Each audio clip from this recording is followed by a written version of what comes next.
very much, and thank you so much to the Mayor of Jeonju and to the organizing committee. I'm very, very grateful to be able to collaborate with you, and thank all of you VIP guests and others for joining us today.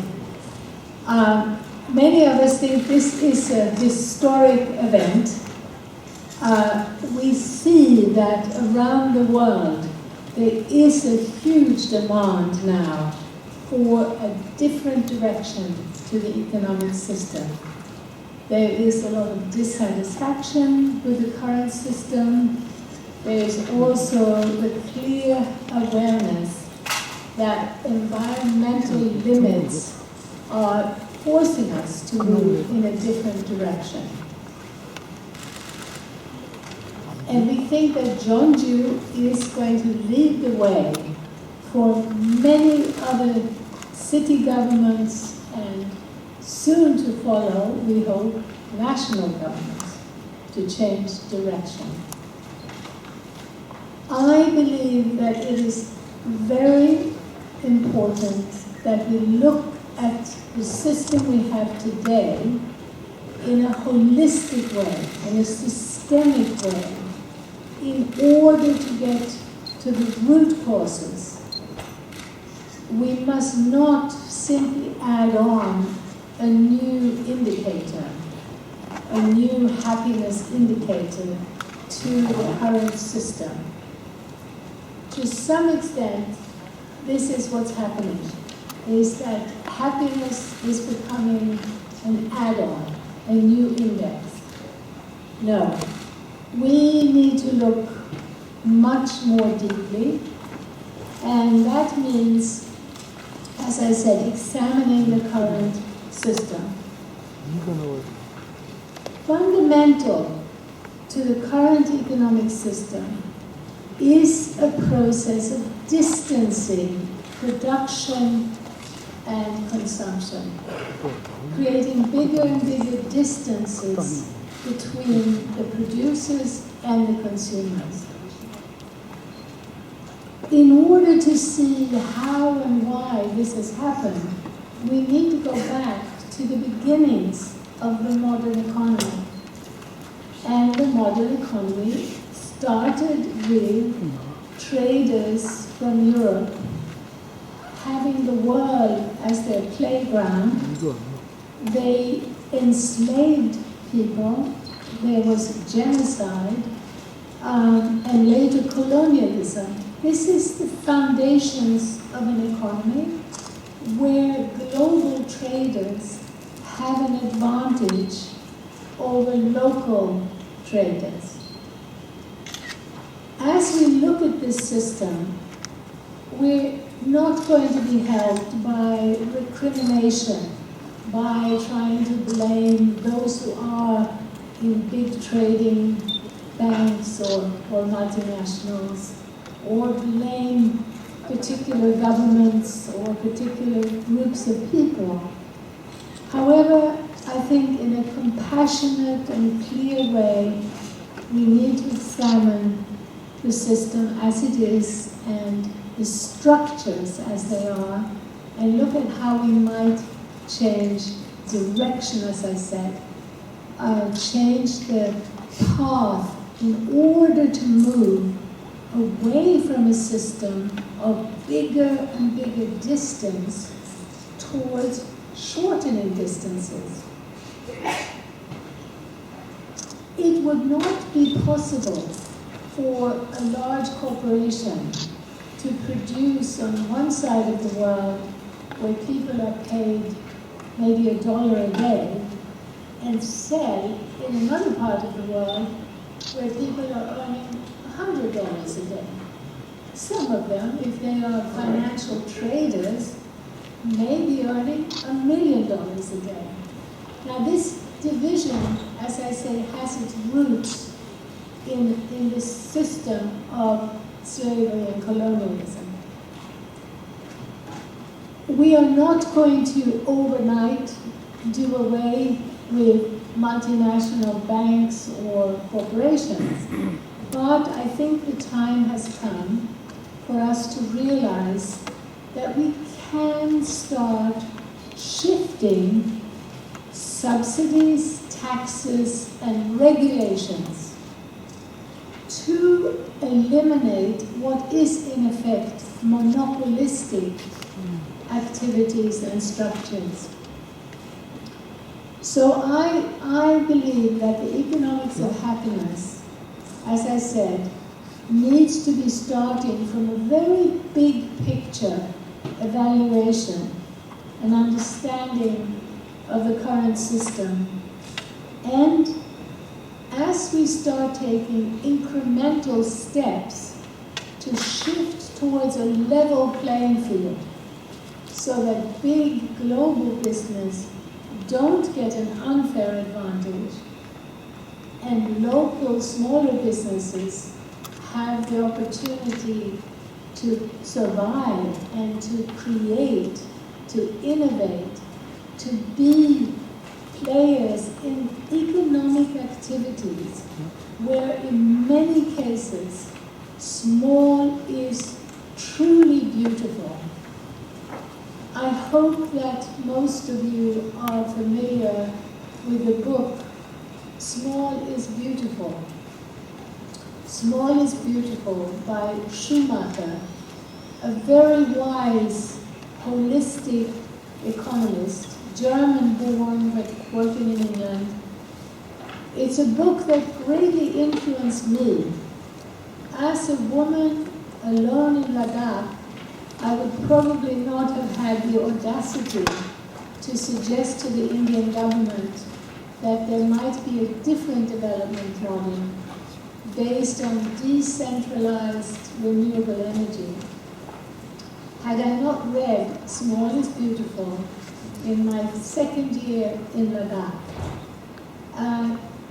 here was an economist saying that the dominant economic model was not working, that we needed a decentralized path, a small is beautiful path, where we used a concept of subsidiarity. Let's do things at the local level, wherever possible. Let's do things at the smallest level possible, because that works better in human terms and ecological terms. And this was the message of Schumacher's book, and this has been the message that I have carried.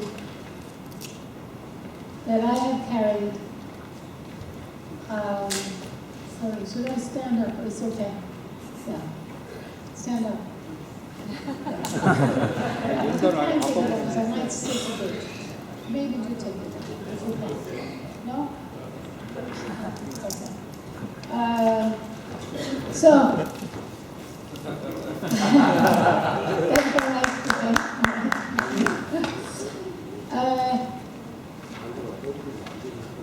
so, I was, of course, as most of you know, and I'm so grateful for whatever newspapers and whatever it was that happened in Korea, that so many of you have read my book, Ancient Futures. It's a great honor to come back to Korea and find that so many people understand and value this message, which has to do, as I said, with the small. It also has to do, as my colleague Cable will point out, a structural relationship between the small and the slow. I think there is no society in the world now where the time pressures are not taking a toll. People are feeling exhausted and stressed because we're running faster and faster and faster. From this holistic analysis, it's very clear that we're not running faster because of our own personal choices. We are running faster because we are hemmed into an economic system that is pushing us to to produce faster and faster, consume faster and faster, more and more. What is it about this system that has trapped us in such a destructive way? Well, as I said, when you look back to the roots of the economy, and you look at how colonialism and slavery are the foundations, and then you look at how in the modern era, well-intentioned statesmen, particularly after the Second World War, particularly in Europe and the United States, statesmen sat around tables trying to integrate economic activity around the world. It happened with the Bretton Woods institutions, where the World Bank, the IMF, and very importantly the GATT were set up. Until recently, people had not looked at the GATT. The GATT was the General Agreement on Tariffs and Trade. And because it was a process of trade treaties, that in the newspapers it was announced countries are trying to negotiate a free trade treaty. The general public was very disappointed if those negotiations failed. It sounded like a good thing. Countries were trying to collaborate. However, recently we now understand that this series of trade treaties have actually been very destructive. At the same time, roughly at the same time, in Europe, the European Union was set up. And again, well-intentioned politicians and statesmen thought that in order to avoid another world war, in order to avoid another depression, integrating economies worldwide was the way to do it. So we had, after the Second World War, major efforts to integrate economies. Now, what that has meant is encouraging large corporations to move in and out of local economies. This encouragement has taken the place of huge investments in infrastructure, global infrastructure, to suit global trade. Local infrastructure has suffered, and the global infrastructure has made it very easy for trade to flow in and out of countries smoothly, easily, well-oiled, well-funded. But what the end result has been is that we have literally the same products being imported and exported. We have countries now routinely shipping out beef, importing beef.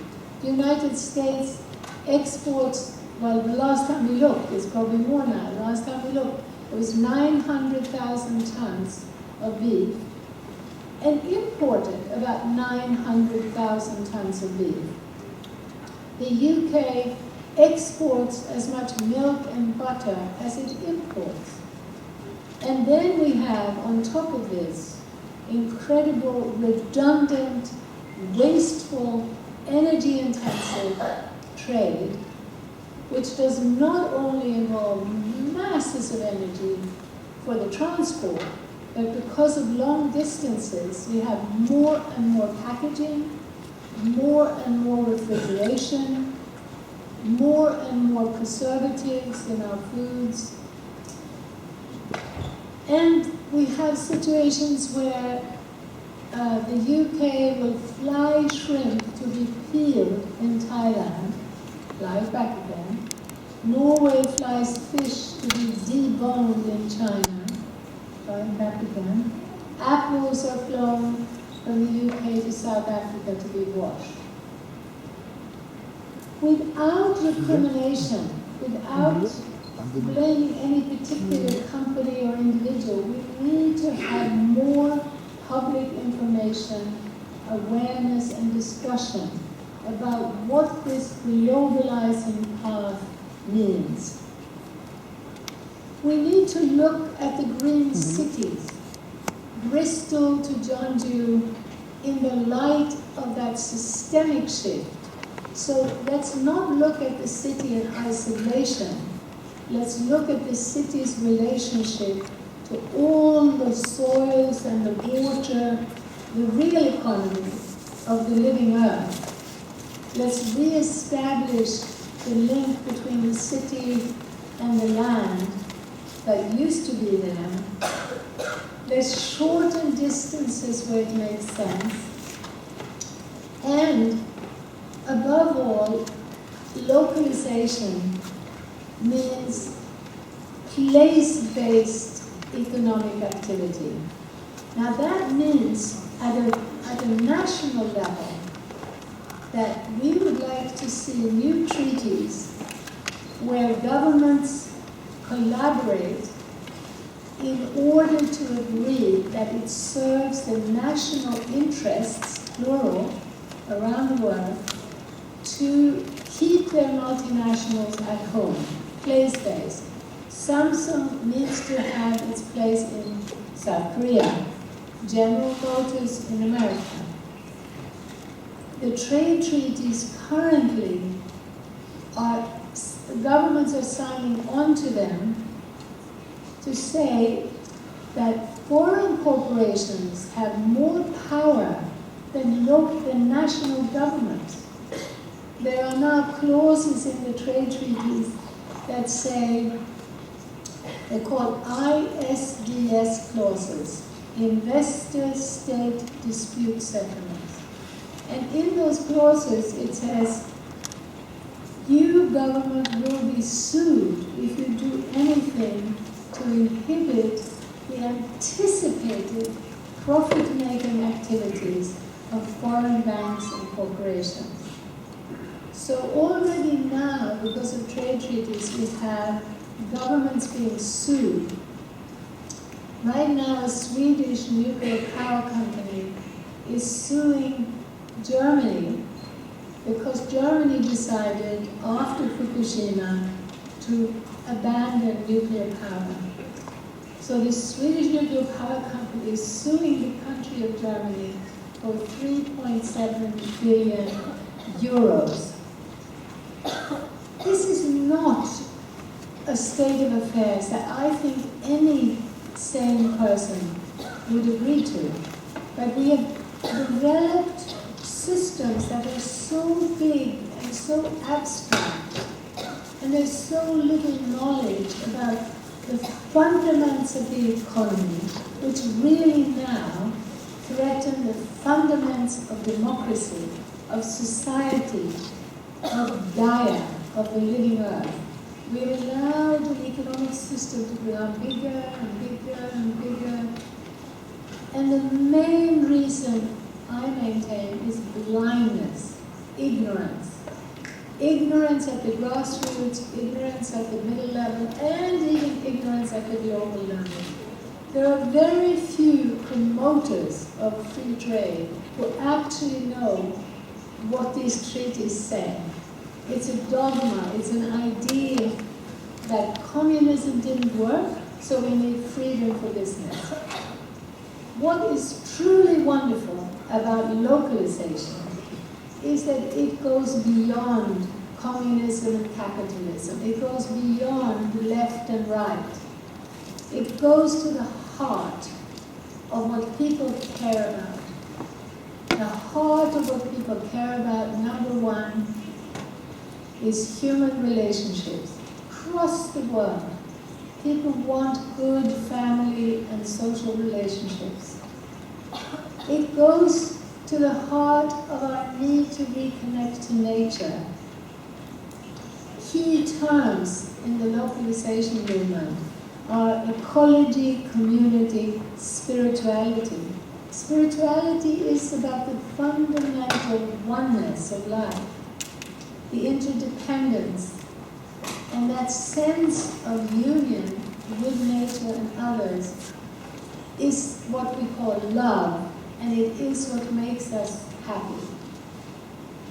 This fundamental building block of localization is why I feel convinced that we will be moving in this direction. We are moving in this direction.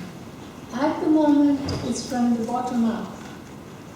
The most clear and the most powerful examples of localization have to do with the worldwide local food movement.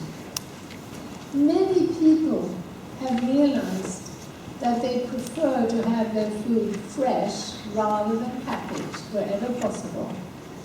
They have realized that it helps their health, and there are countless, millions of initiatives around the world that are about rebuilding healthy food economies. One of the biggest social movements in the world is Via Campesina. Via Campesina means the way of the farmer, and it started in South America, but it has spread worldwide, including in Korea, and there are about between 200 and 300 million members. 200 to 300 million members, one of the biggest social movements in the world. These small farmers from all around the world have realized that the trade treaties destroy them, and they have demonstrated against and have tried to raise awareness. Finally now, the message is reaching out all the way to the level of the UN. So I want to stress that as we talk about Jeonju as a model, as we talk about Bristol as a model, green social economies, we need to look at the food economy. We need to look at the relationship to the soil and the water from which we get everything we need. So looking at food wherever we are, in the biggest cities or in the tiniest villages, is very important. And I'm so thrilled to report that in just the last, now it's probably 4 years ago, the first study commissioned by the World Bank and the UN is called IASTD, IAASTD, which stands for the International Assessment for Agricultural Science and Technology for Development.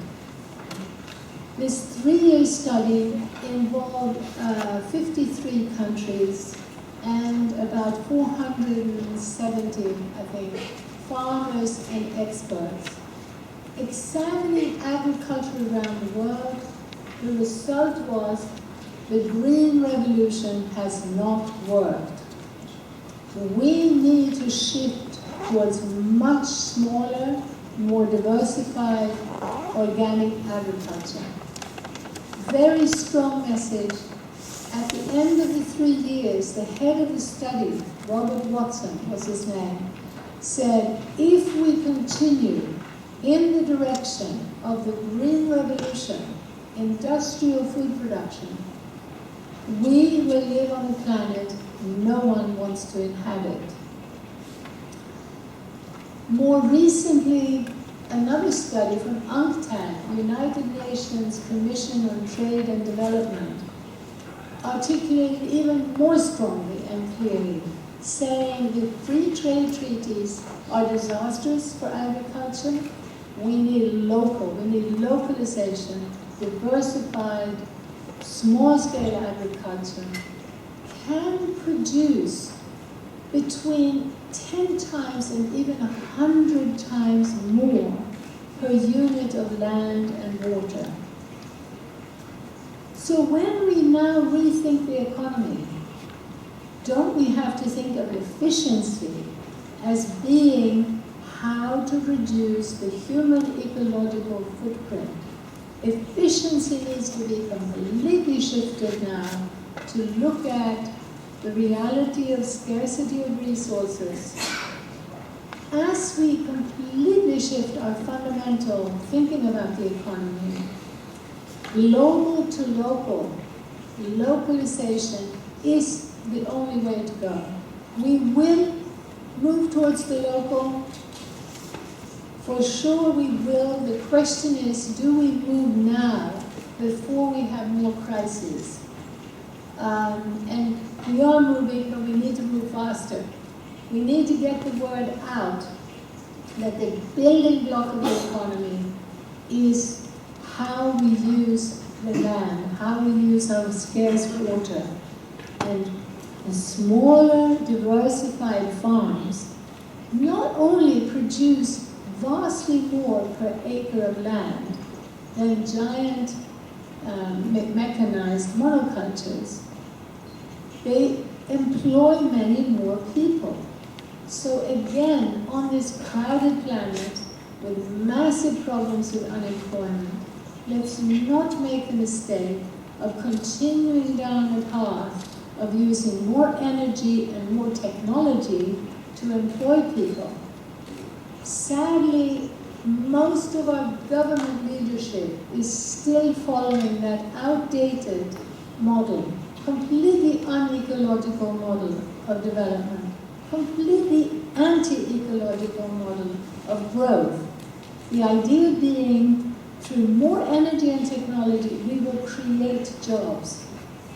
This concept, when you examine it on today's planet, has become stupid. Stupid and blind. My hope is that because most of this is coming out of blindness and out of old assumptions, we can shift relatively quickly. Awareness, knowledge, is something that can be transported very quickly. So I hope that we can do everything we can to get this message out. There is another way, and the beauty of the other way, the local way, is that it is not one, it is plural.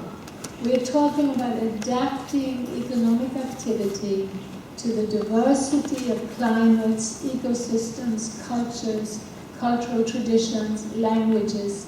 We're talking about reversing a system where economic priorities, the market that we hear every day about every night on the evening news. How's the market doing? How's the market doing? The market, the market, the market. The market has become a monstrous tool promoting monoculture. It has become a tool that is shaping cultures around the world into one homogeneous consumer monoculture. Even if you have Korean stars on your television screen, or Bollywood in India, the model is a Western consumer culture, and it's having a disastrous impact on human identity. It's one of the main reasons why our young people are suffering so much, why there's an epidemic of plastic surgery, of anti-anxiety medication, anti-depression medication among our youth worldwide. So flipping this market to be adapted to authentic identities, to different cultures, that is the way to reduce the tremendous psychological strain, and as well as the other stresses, because as I said, as we move towards more localized economies that allow for fuller employment, that only use technology where it serves human needs, not to serve the market, this abstract idea, but to serve human needs, adapting technologies to really suit our needs. One of the elements of shifting from global to local. This also allows the scale and the pace to be one that suits human needs. Ancient futures is not about going back to old Ladakh or old Korea. It's about learning the main guiding principles of human happiness and ecological well-being. You can say human as well as ecological well-being. That's what ancient futures can help us to do. And as I said in the book, more holistic, interdisciplinary knowledge, more interdisciplinary real science, not science at the service of profit, but science at the service of human and ecological needs. That holistic thinking, there's another aspect. Holistic thinking is encouraged as human beings face the impact of their actions. So the philosophical foundations for localization has to do with the shortening of the distance between the human impact on other human beings and on nature. When we can see the impact of what we do, we are faced with the complexities, the process, the richness of life, and we become more intelligent. In the long distances, when you go to the supermarket to buy a packaged food, you have no idea what was the impact on soil and water, what was the impact on other people. You could stand there, you could spend months trying to understand what your footprint is, what your impact is on a product on the other side of the world. If in Jeonju we started an indicator called GDP or GNH, we had an indicator to look at what is genuine progress in Jeonju, we wouldn't allow it to go up if there was more illness. But GDP thrives on illness. If you stay healthy, you're not being patriotic in the current system. If you get cancer and you need lots of expensive medicine, chemotherapy, year after year, GDP goes up. GDP simply measures commercialization, the exchange of money, and the more it exchanges, the more often, the more commercialized things become, the more GDP goes up. It's a crazy, crazy indicator. As I say, in a more localized system, it simply would not be possible to say that Jeonju is better off because there are more ill people. It wouldn't be possible to cut down all the trees in Jeonju and around Jeonju and say, yay, progress. Not possible. So the shorter distances are a way of creating more intelligent, more responsible, more kind, more loving, and more happy ways of doing things. In the new food economy that's growing around the world, people are demonstrating not only that there are more jobs on smaller farms, that productivity goes up, but very importantly, that people are happier. I hope that you know that particularly in the United States, in Canada, but also in many countries of Europe, and I know here in South Korea as well, there are more young people now who actually want to farm. They don't want to be farmers in some giant machine-run monoculture. There you become like a slave all day, picking cotton or whatever it might be. But on a diversified farm, with a group of people around you, at a slower pace, you actually enjoy farming. And as I said, there are more and more people even leaving their computer jobs, their legal, as lawyers, as doctors, who are choosing farming. However, until now, because the subsidies, the taxes, and the regulations favor Walmart and giant corporations, it's not always easy economically.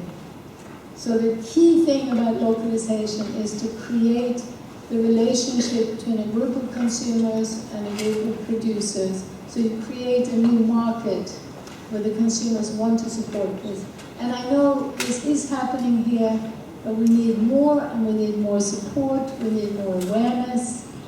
We need, ultimately, to, as I said before, create enough of a voice so that people will expose the need for new trade treaties that shift the direction.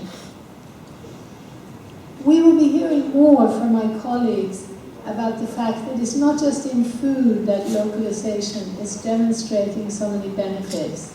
It's in business alliances, it's in new forms of cooperatives, particularly producer-consumer cooperatives, in every field, especially basic needs, food, clothing, shelter, but even in other more technological and industrial processes. Finance and banking is perhaps the most important area to look at, because I think most people understand that what happened in 2008 was a consequence of this crazy, crazy system. How can we allow banks to more and more create money as a gambling activity, creating money completely de-linked from real wealth? There's been a journey of deregulation as part of the global deregulation. So the standard in gold and even the dollar standard, these have been left behind, and more money is created out of thin air. The derivatives, the hedge funds, the trade in toxic envelopes of debt, where people trading had no idea about the lives of the people they were affecting, didn't know their name, didn't know anything about it, just back and forth trade globally deregulated, whether in milk or in dollars, has become a gambling casino. And it is why we have a situation where a few people are getting richer and richer, and where the middle class, even now in China and India, are working harder and faster just to pay for their rent, just to pay for their house, for their health care, for education, for basic needs. We are getting poorer with this type of growth. So it's very clear that the banks need regulation, and this was stated clearly. Many economists, Joseph Stiglitz, Nobel Prize-winning economist, chief economist of the World Bank, has very strongly critiqued globalization. He is not yet a localist, but I'm quite confident he will be. He's not yet a localist, but he has said very clearly that this path of globalization is creating inequality, instability, unemployment.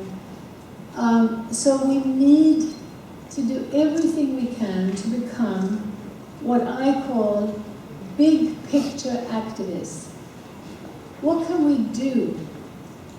It's not about the 200 of us here going out in the street and demonstrating.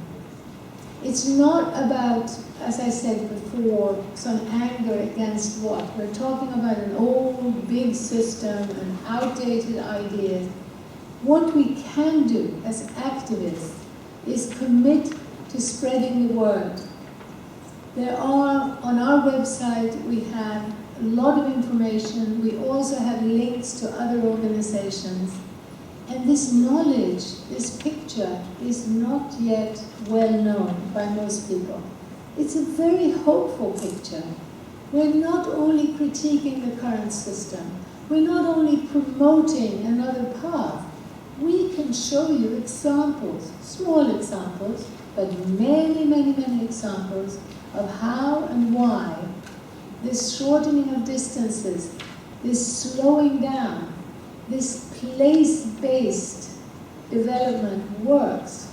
So it's a very, very hopeful message, and I hope as activists that you will help spread the word so that in another couple of years, we may have a civic society movement where those people who previously might have been just concerned with genetic engineering, or just concerned with food, or worried about their children's depression, or worried about the loss of democracy, concerned about global warming, a whole range of issues in which millions upon millions of people are engaged and concerned, and billions of dollars are still going into trying to deal with these individual problems.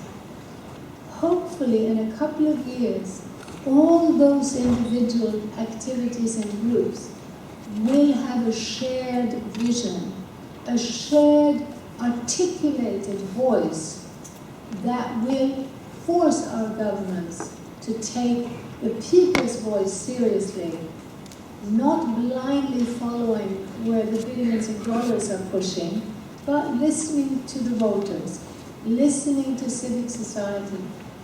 All of us, whether concerned with global warming, depression, GMOs, war, have a shared benefit in shifting the direction of the economy. We owe it to our children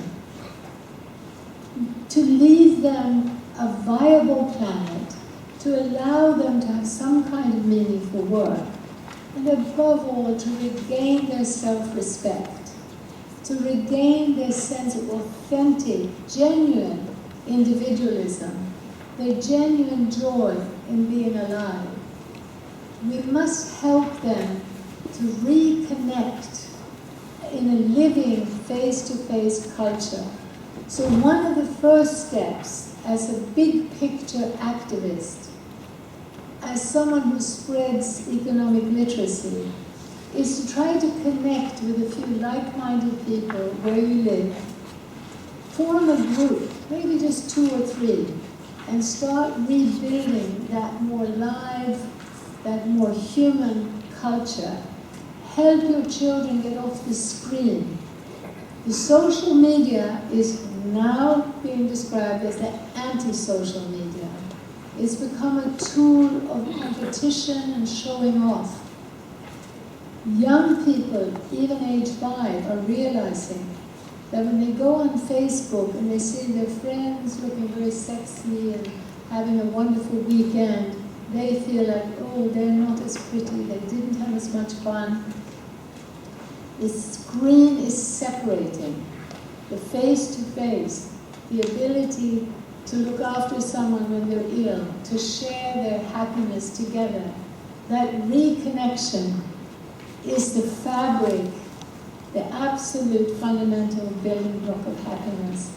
Structurally, the path is through localization, and you can start right now by reconnecting to others and reconnecting to nature. So please join us in raising awareness about localization and about the economics of happiness. Thank you.